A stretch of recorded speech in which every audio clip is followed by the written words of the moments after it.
சொல்ற எல்லா வாலிபரும் கேளுங்க. எங்க அப்பாவுக்கு நாங்க 2 பேர் இருந்தோம், அண்ணன் தம்பி 2 பசங்க. அப்பாவுக்கு நிறைய சொத்து இருக்கு, எல்லாம் இருக்கு. அப்பா கிட்ட நிறைய பேர் வேலை செய்யறாங்க, ஒரு 5-6 பேர் 7-8 பேர் கிட்ட வேலை செய்யறாங்க. ஆனாலும் அப்பாவுக்கு சொத்து இருக்குது, எல்லாம் இருக்குது. என்னை நல்லா படிக்க வச்சாங்க, அண்ணனையும் நல்லா படிக்க வச்சாங்க. ஆனால் நான் ஃப்ரெண்டுக்கும் கூட சேர்ந்து வா பிஸ்னஸ் பண்ணலாம் அப்படின்னு கூப்பிட்டாங்கன்னு சொல்லியதுனால நான் ஃப்ரெண்டுங்களோட பேச்சை கேட்டு தவறான ஒரு இதுக்கு போயிட்டேன். மாறி போய் எங்கள் அப்பா கிட்ட போய் சொத்து கொடுங்கன்னு கேட்டேன். ஆனால் எங்கள் அப்பா அதெல்லாம் ஏதோ நினைக்கவே இல்லை. மகன் சொத்து கேட்குறான்னு பிரித்து உடனே கொடுத்தாரு. நான் அந்த சொத்தை எடுத்துன்னு போனேன். போய் என் ஃப்ரெண்டுங்க கூட 5 பேர் கூட ஜாலியாக அங்கே ஊட்டி கொடைக்கானல் எங்கெங்கேயோ போய் சுற்றினேன். எல்லா பணமும் செலவு பண்ணேன். ஆனால் என்கிட்ட பணம் கம்மியாக என்னை விட்டு என் ஃப்ரெண்டுங்களும் கம்மியாகி போனாங்க. லாஸ்ட்டில் பணம், என் கையில் இருந்த பணம் எல்லாமே போயிடுச்சு. என் கையில் எதுவுமே இல்லை. என் கூட இருந்த ஃப்ரெண்டுங்க எல்லாம் அவங்க வீட்டுக்கு போயிட்டாங்க. ஆனால் நான் எங்கே போகிறதுனே தெரியல. ரொம்ப கஷ்டப்பட்டேன், ரொம்ப வேதனைப்பட்டேன். ஒரு குப்பை மூடில் போய் பத்துக்கினேன். குப்பை மூடில் போய் 10 குப்பை பொறுக்கினேன்.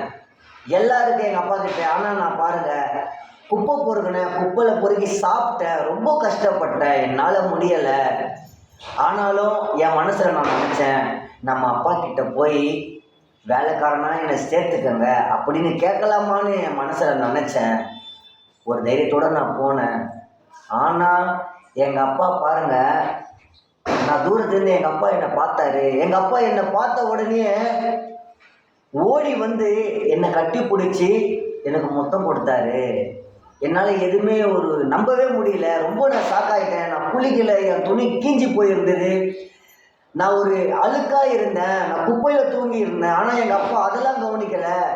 என்னதான் எங்கள் அப்பா கவனிச்சாரு. என் போன மகன் வந்துட்டானே அப்படின்னு நினச்சி சந்தோஷத்தில் ஓடி கட்டி பிடிச்சாரு, முத்தம் கொடுத்தாரு. உனக்கு என்ன வேணும், உடனே ட்ரெஸ்ஸு ஆர்டர் பண்ணி ட்ரெஸ்ஸு வாங்கி கொடுத்தாரு, ஷூ வாங்கி கொடுத்தாரு, மோதிரம் போட்டார், எல்லாமே பண்ணார். ஆனால் நான் அப்போ ஒன்று நினச்சேன், நம்ம அப்பாவுக்கு துரோகம் பண்ணிட்டோமேன்னு சொல்லிட்டு நான் கண்ணு கலங்கினேன். அப்போ பாருங்கள், எங்கள் அப்பா சொன்னார், என் சொத்து என் பத்து எல்லாமே நீ தாண்டா அப்படின்னு எங்கள் அப்பா சொன்னார். நான் ஒரு விஷயம் தெரிஞ்சுக்கினேன். எல்லாரும் கேளுங்க, இது முக்கியமான ஒரு கதை, நம்மளை படித்த உண்மையான கதை. நம்மளை பெற்ற அப்பாவே நம்ம எவ்வளோ தப்பு பண்ணிட்டு அப்பாவை விட்டு போகிறோம். திரும்பி வரும்போது அப்பா மனசு தாங்காமல் நம்ம மகன் சேர்த்துக்கிறாரு நம்மளை.